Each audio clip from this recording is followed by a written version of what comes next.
So 20 years తర్వాత మళ్ళీ return వచ్చారు కదా! అప్పటికి ఇప్పటికి ఏం చేంజెస్ కనిపిస్తున్నాయి? ఆర్టిస్ట్‌లో కావచ్చు, టెక్నికల్‌గా కావచ్చు, ఎన్విరాన్మెంట్ కావచ్చు. యాక్చువల్లీ చాలా చాలా చేంజెస్ ఉన్నాయండి. ఈవెన్ యాక్టింగ్‌లో కూడా యాక్చువల్లీ. మనుషుల్లో తేడా లేదండి. మనుషులు అలాగే ఉన్నారు. ఇక్కడికి చాలామంది నాకు ఆల్రెడీ కొంతమంది తెలుసు. వాళ్ళు అప్పుడు ఎలా ఉన్నారో ఇప్పుడు కూడా అలాగే ఉన్నారు.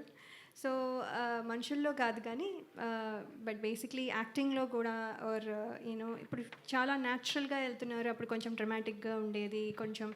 అండ్ తీయడం కూడా చాలా కంటెంట్కి ఎంత కావాలో అదే వాట్ ఎవర్ ద క్యారెక్టర్ ఈ స్పీకింగ్ అదే తీస్తున్నారు. So whatever their image ఏముందో అవన్నీ ఎవరు ఇప్పుడు చూడట్లేదు. అలాగే కొంచెం అడ్వాన్స్డ్ టెక్నాలజీ రావడం వల్ల ఇంకా visually it is very good. మేము చేస్తున్నప్పుడు కొంచెము రాగా అబ్బో ఇప్పుడు ఇప్పుడు మాకు చూసినప్పుడే అబ్బా ఇది పాతగా అయిపోయినట్టుంది.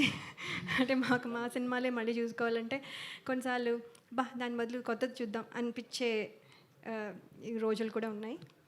But not that old is always gold అనుకోండి. బట్ కానీ చెప్తుంది ఏంటంటే విజువల్లీ కూడా చాలా బాగుంది. అండ్ ఎమోషన్ ఈజీగా క్యారీ అవుతుంది. ఎక్కువ డ్రమటైజ్ చేయకుండా ద ఎమోషన్ ఇస్ రీచింగ్. అది చాలా బాగుంది. So many things are there. But ప్రస్తుతానికి అయితే this is the major one.